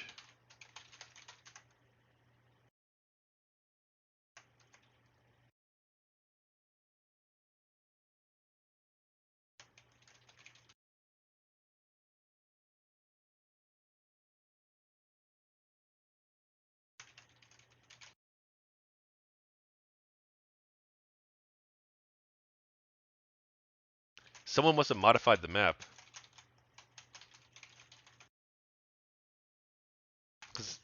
StarCraft is a very stable game. Someone must have modified this particular version of the map to rig it in favor of player one. Damn.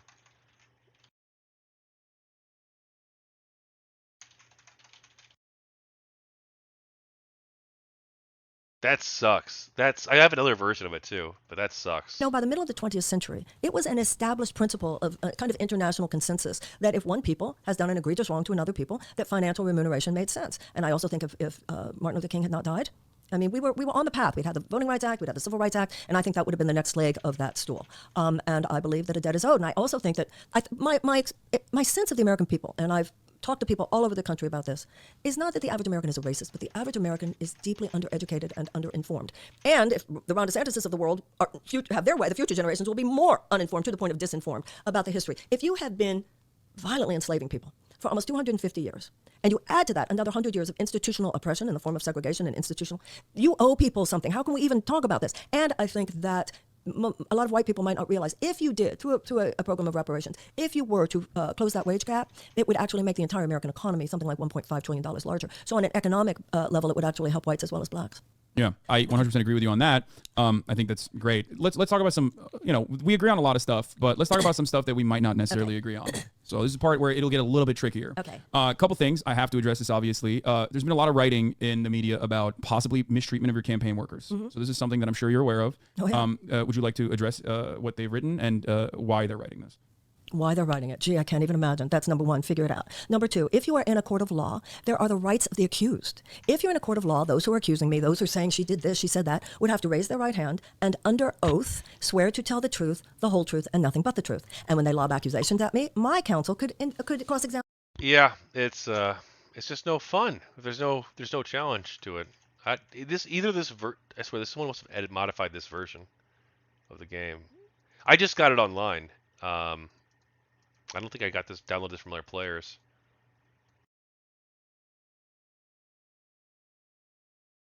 But yeah, that's BS. I have to delete that version so I don't accidentally end up playing it again.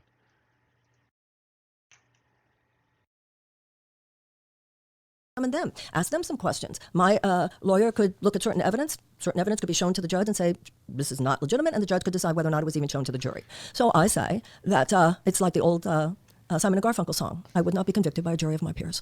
Am I a perfect person? No. And in the last campaign, I thought, okay, I would raise my voice. I said, God damn, fuck, shit, not at people so much as damn. It happened. But this one and the stories on this campaign, There has been turnover, as far as I understand. yeah, as far as and you know what? campaign Yeah, managers. okay. So Ron DeSantis, big article about Ron DeSantis, and you know how his letting go of 6 people was contextualized. Man, he's a strong guy, and he's redoing his campaign to make it right.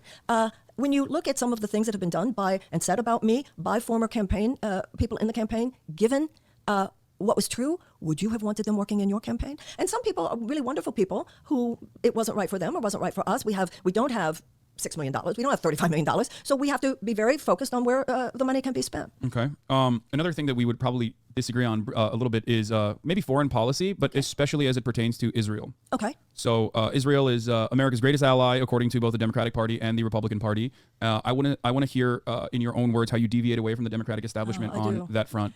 I do deviate from the Democratic establishment quite a bit. First of all, let me say I am Jewish and I am a lover of Israel. But there is at this point the furthest right government that there has ever been in Israel. The settlements are illegal. The occupation is illegal. And the blockade of Gaza is wrong. Now, that $3.8 billion in military aid, there is a memorandum of understanding. So that's there unless there is an act of Congress to pull that back until 2028. However, the president can, and as Thanks, president, Obama. Pardon? Yeah, thank you. That as president, I would. Absolutely, and could, by the way, the power would be given me to insist that money not in any way be used in a way that transgresses human rights as we stand for them or purport to stand for them, and as we should stand for them with any ally. So what are your boundaries as it pertains to Israel? Like, do you consider Israel to be an apartheid state, or is that a bridge too far? Do you think that criticisms of Israel from the likes of Rashid Tlaib and Ilhan Omar are wrong or inconsistent? Because this is something the Democratic Party, again, has claimed. They instead of addressing massacres happening in Jenin or anything of that nature, will turn around and seek to punish their own members in their own caucus, people that have, familial relationships of the oppressed people. I think that there are certain laws and certain rules in Israel which could legitimately be called apartheid laws. I do believe that it is legitimate that there be a safe haven for Jews. However, a country that is a safe haven for Jews should not be an unsafe place for others. And with the founding, the original ideal of Israel was that it would not be an unsafe place for others. And unfortunately, True. Now my feelings on Israel are pretty nuanced. Israel is a major strategic partner of the United States. It's also a much more moral actor than most other actors in the region, and there's something to be said for that. But they are engaging in borderline ethnic cleansing with the settlements, and with the recent rulings of the Supreme Court, with the recent attempts to eliminate the Supreme Court, we're going to see a very, very much more right-wing Israel, and an Israel that is unhinged and unwilling to accept any check on its power. It's not going to recognize any challenge to its power as legitimate, and they're probably going to end up committing genocide. No, I mean, really, like we very much could see, I think, Israel committing genocide against the Palestinian population. Because that's what they want. That's what they want, right? That's the reason they want to get rid of the ability of the judiciary to provide a check on the parliament, on the Knesset, because they want to do a lot of things towards the Palestinians that currently are not legal and currently would not be allowed. And like let's be very honest here. That's what's happening. So Israel, I mean, Not really a big supporter. But, I do think there is something legitimate to the Jews having a place where they can go after the Holocaust. And they are a more moral actor than most other actors in the region. Maybe not more than the Kurds. Um, that could be a whole other conversation. But then the other state actors probably, yeah. I mean, the Kurds also have their own state. It's important to remember.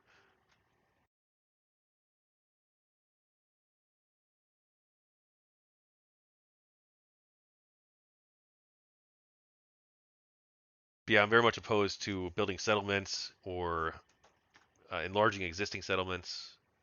And I'm opposed to Israel becoming an autocratic state, which is what Netanyahu's government is currently trying to do and currently succeeding in doing, so that they can commit genocide against the Palestinians. Which is, I believe that there's a very high likelihood that that is what might happen. Like, let's say at least 40% likely, and that's because that's what they want. That's exactly what members of Netanyahu's government want. They want the West Bank to be purged of the to be under control completely of the Israelis and to kick out the people who currently live there, basically. Definitely, they're actually moving backwards at this point. And sometimes you tell your friends the truth. What Donald Trump did was he went with the far right on the issue of Israel. What what President Biden is doing, which the corporatist Democrats are doing, is hands off, all of that, fear of APAC, all of those things that But also, America's a major strategic part. Israel's a major strategic partner of the United States. So, to some extent, we have to take into account the normal geopolitical interests and geostrategic interests there. And they've been a pretty solid ally. we understand. And I would be very hands-on, and I would be taking a stand for equally robust support on the part of the United States for both the security and the human rights of both peoples.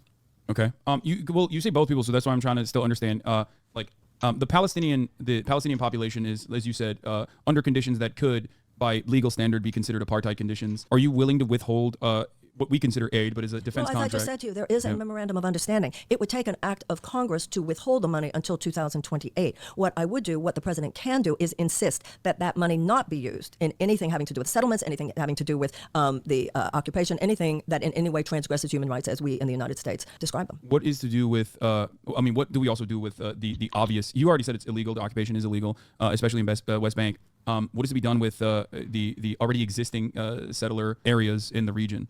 We've got a problem. We've got a lot. From the American perspective too, because we are an incredibly important ally to Israel, obviously, and we do have negotiation power in the process. What the U.S. president. Let's take a moment to analyze these bases here. Red's base here is, there's a lot of challenges. They can come right through, and that's not good. That's not good. I don't know what he was going for exactly. I'm not sure if he played this mode before, or she played this mode before.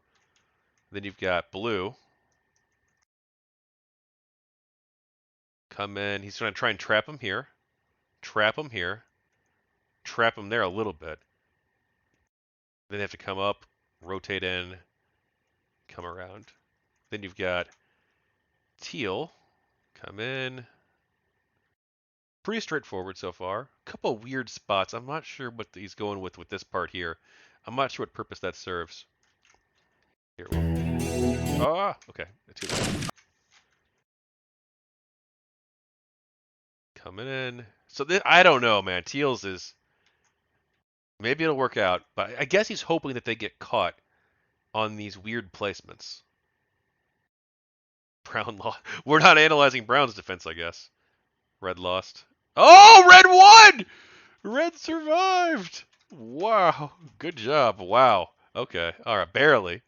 Then we got purple here.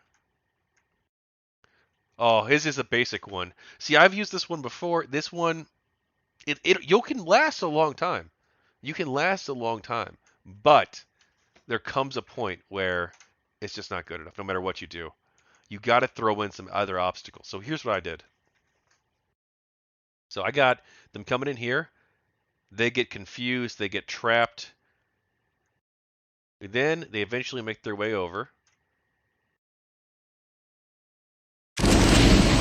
That's way too loud, yeah. They have to go through this maze here, which that's not great. I could have maybe like put a pothole or something here, like made it. Well, but see, then they have faster access too. But there's also a chance that someone will get caught because of the pathing. Then they have. See, mine's not that great. I feel like out of the best defenses. Oh yeah, I'm over. GG. Unless I, well, it's gonna be tight.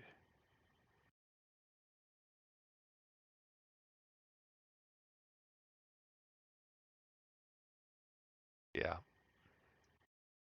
blue's probably got the best. I should have spread my bunkers out further. That was my issue. But I was just trying to rush through it because I was doing the video. Can and should do is make it clear that we believe it's not even our belief, it is fact. Those settlements are transgress against international law. You know, it's interesting because when Obama was at Tel Aviv University, he did give a speech in which it was clear that he understood what was really going on there. What the problem was actually effectuating some of the views that he himself articulated. I know people.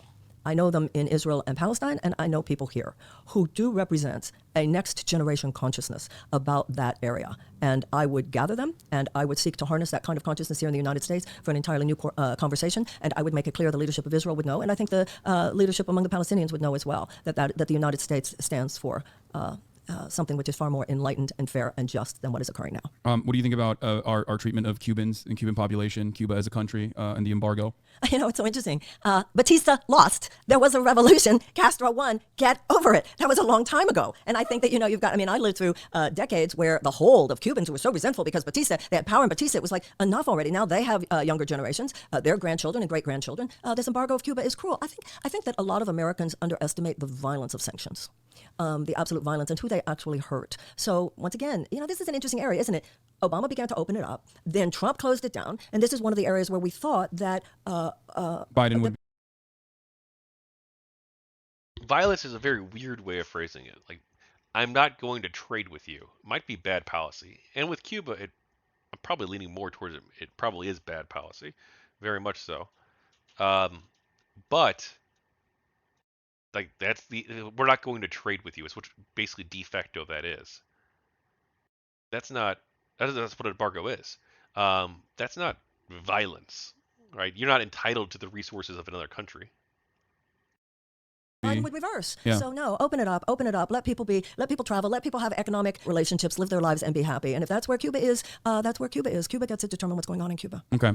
Speaking of sanctions, obviously there are other countries that are sanctioned as well, including Iran, North Korea, Democratic People's Republic of Korea, and also Russia. What are your opinions on the ongoing invasion of Ukraine and what America's role is in the conflict and what some solutions President Williamson would have that is different than what Biden has done thus far? Do you agree with Biden on his handling of the invasion of Ukraine by Russian forces? Well, of course, I'm going to ask you about China as well in a second, but I want to hear about your thoughts on Russia first. Well, first of all, because it's literally the news today, a place where I deeply disagree with the President Biden is on the use of cluster munitions, bombs. Those munitions are evil, they are obscene, they are illegal according to 122 nations, and they should be according to ours. So my heart is really broken, and we should not.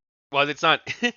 They're not illegal for the three largest powers: the United States, China, and Russia. None of them have signed any treaties on cluster munitions. I don't really. What I care about most here is how effective they are to be used. How effective they will be used. It will be against Russia. Not against Russian civilians, of course, but against Russian military assets. Is there a strategic value? And if there is, then I'm all for it. Not be using cluster bombs. And I think Americans need to realize what they mean because they have repercussions after a war is over. Children, other innocent civilians killed by them, they don't all detonate at the time that they're dropped and so forth. I will say this. No, of course, the United States does not have clean hands. Yes, the United States was, pushing too far east with the whole NATO thing. Yes, the United States, or no, I should say, we should not have had the Aegis missiles in Poland. However, this is where I differ from a lot of my friends. None of that. We never pushed east with NATO. That's a lie. I'll disagree with her there 1,000%. These are sovereign countries. Poland is a sovereign country. Ukraine is a sovereign country. Latvia, Lithuania, Estonia, these are sovereign countries. They're allowed to conduct their own foreign policy. They don't need permission from the United States or from Russia or from China or from anyone else to conduct their own domestic policies and their own foreign policy.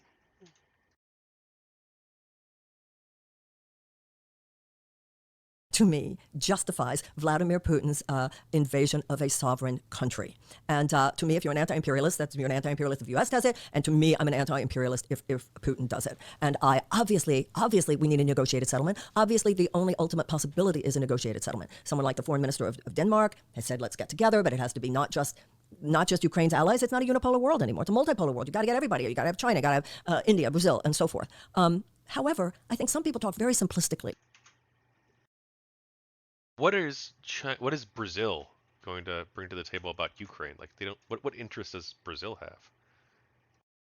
About what it means to call a ceasefire. The United States does not have the power to just walk in there and say, hey guys, stop, okay? If you were simply to, if the West were simply to withhold all aid at this point, military aid, then the peace would not be the result. It would simply be the avenue by which Putin would crush Ukraine. So no, I'm not on with that. I would like to see it be a negotiated settlement in which Ukraine has any Ukraine. Based, by the way, based. I'm glad she's not like completely gone crazy like Ron DeSantis, where he's like, "Oh, well, who cares, bro? Let them all die." Like she is actually having a more nuanced conversation here now, and I think she's with the point she's about to make. I'm pretty sure, and I did pre-watch this part accidentally, not this full clip, but the part of what she was saying about Ukraine. That the conditions on the ground are going to what determines, like there has to be like a negotiated settlement at some point. Yeah, sure, of course. Like obviously Ukraine's not going to annex Russia, and Russia can't even annex Ukraine if they tried. So there has to be some sort of negotiated settlement eventually, some sort of peace treaty. But what that looks like is going to be determined by battlefield victories. And right now, Ukraine is winning the war and able to hold their territory and take it back. And we'll see how ultimately they are successful with taking back some of the more hardened Russian defensive positions. We're seeing that right now. And that history is very much in progress. It's not written yet. But so far, Ukraine is winning the war. We're defeating Russia, a major strategic enemy of the United States of America, for pennies on the dollar. We're defending democracy in Ukraine. We're defending the global liberal order, including the convention that you can't just invade your neighbors because you want to take their territory. Right? We're doing so much. And we're deterring China from invading Russia. China from invading Taiwan. And we're doing it for what? Giving away a few of our old weapons? I mean, like, okay, like, great. Like, this is the greatest deal, to quote Donald Trump, right? This has got to be the greatest deal in the history of deals, maybe ever. So I'm glad to see she's not completely kooky, gone tanky here, and is taking a nuanced approach with Ukraine. To negotiate. Yeah, I think that I do agree that if the United States would withhold all arms from Ukraine tomorrow, that this would be absolutely devastating for Ukraine. I don't disagree with that, except due to that reality, I think that they have a lot more power in the negotiations process in terms of like issuing a terms of ceasefire than, you know. But what does that look like? I don't understand quite what that would look like. To whom? We don't have the power to dictate that to Putin. Who are you saying we're dictating those terms to? That's why you have to have China at the table as well. But well, ultimately, Xi went to Russia. We were hoping for that. I was hoping for that. Xi went to Russia. He spoke with Putin. Zelensky said, "Hey, call me." We were all hoping. Listen, I don't care who can come up with an answer to this. And we were hoping, and they actually ended up with these quite weak principles. So, there was a 15-point plan negotiated in Turkey in the earlier version of the invasion that seemingly was a little bit more prosperous. Zelensky himself even conceded to pushing Crimea later down. To like a 15-year program for Crimea, where he would like have another democratic vote on how to best continue on with those negotiations. That all fell apart when Boris Johnson visited Ukraine, and I don't think that England has any sort of agency in this conversation beyond operating as a mouthpiece for the American State Department. And then there's that interview with Naftali Bennett and so forth. So yeah, I mean, I don't think you have to excuse the United States to stand for the sovereignty of Ukraine. Yeah, I'm just saying that like there was a peace negotiation with a 15-point plan. I don't disagree with that. That's Russia and Ukraine. You talked about multipolarity. So what is your opinion on the current administration dealing with China, and what would you do differently? We need to walk back the Cold War talk. We need to completely shift the paradigm of foreign relations. You know, we skirt disaster. We skirt disaster when it comes to the environment. We skirt disaster when it comes to the economy. We skirt disaster when it comes to people's lives and healthcare. We skirt disaster when it comes to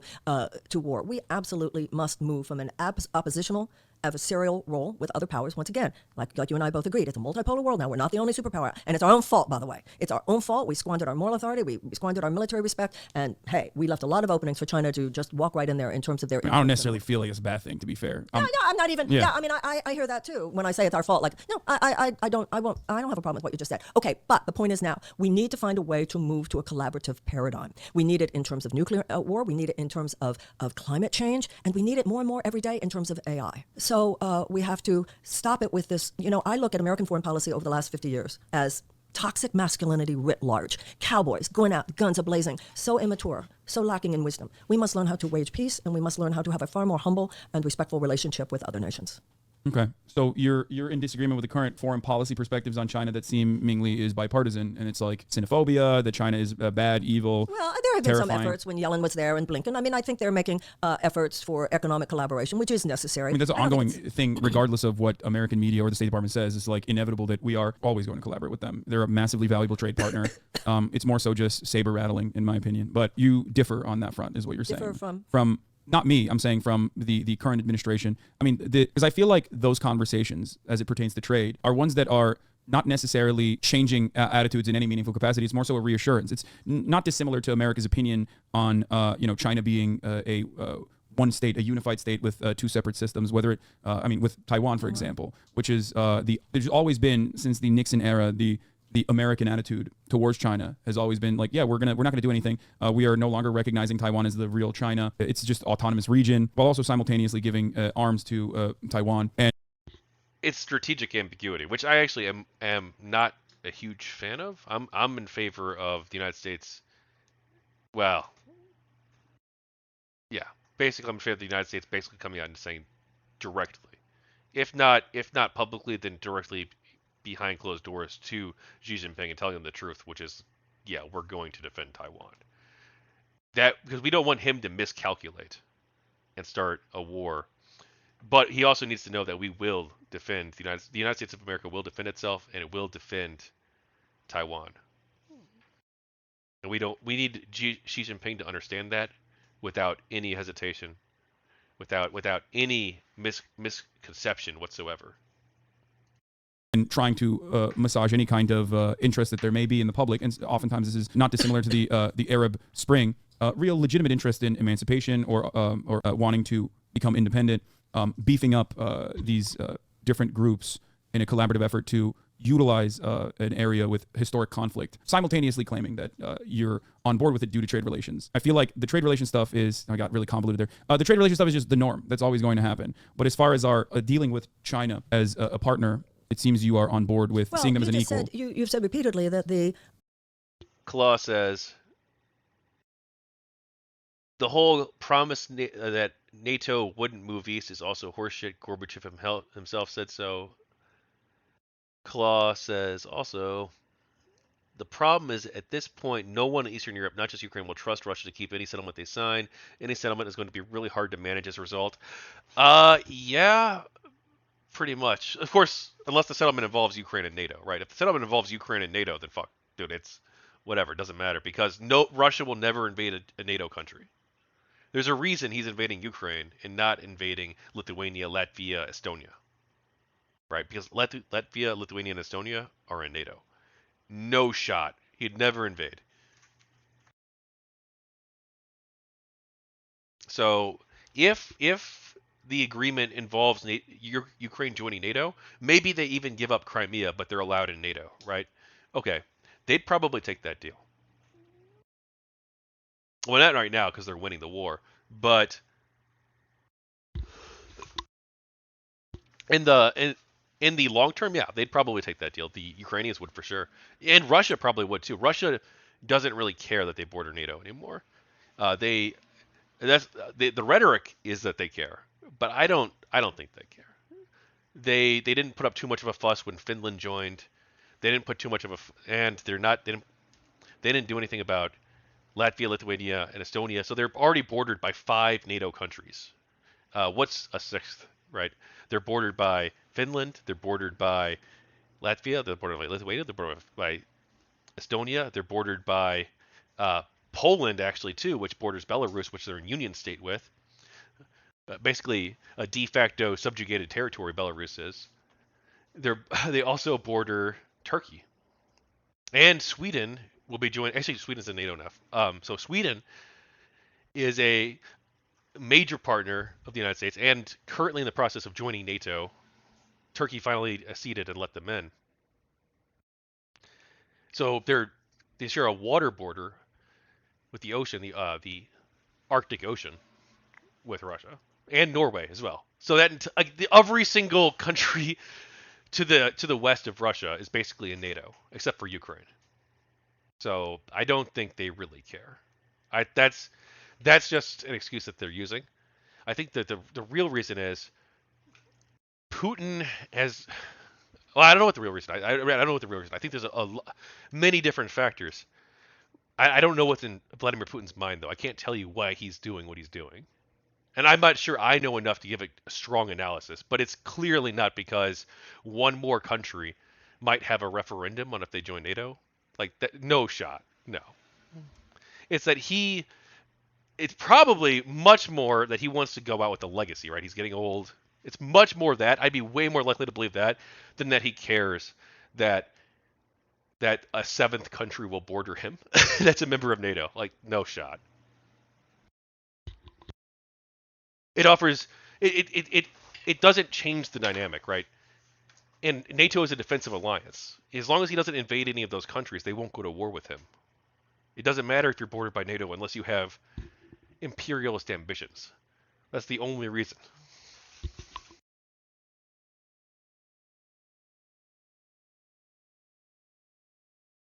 Claw says,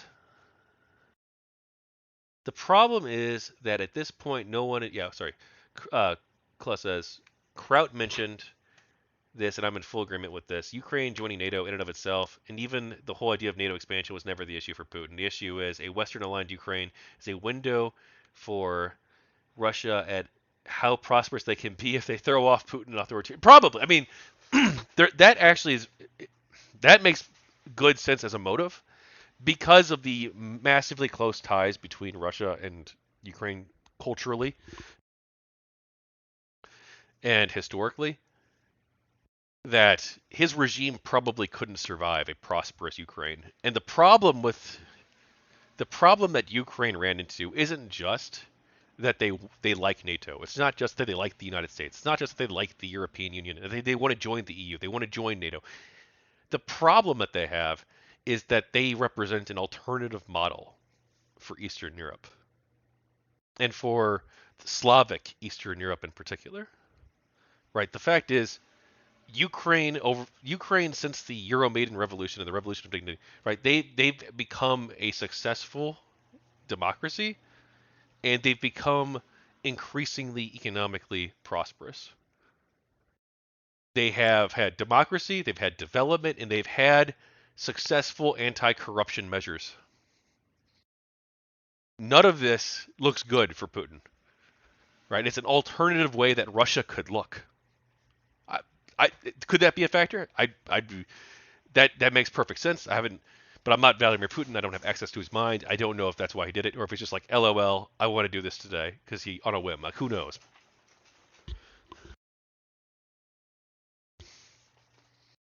Economic relationship is ongoing. War with China would certainly interrupt that. Yeah. So, in order to protect the ongoing trajectory of economic relationships with China, which is an important collaboration, we need to make sure that we walk back from this crazy cowboy talk, including that about Taiwan. Okay. All right. Well, that about does it because your How'd PR I person do? was telling me. I mean, I think you did a great job. This was not meant to be a contentious interview, No, regardless, no, you're because I great, think you're that we great. do agree on a lot. I'm your fan. Yeah. This is, of course,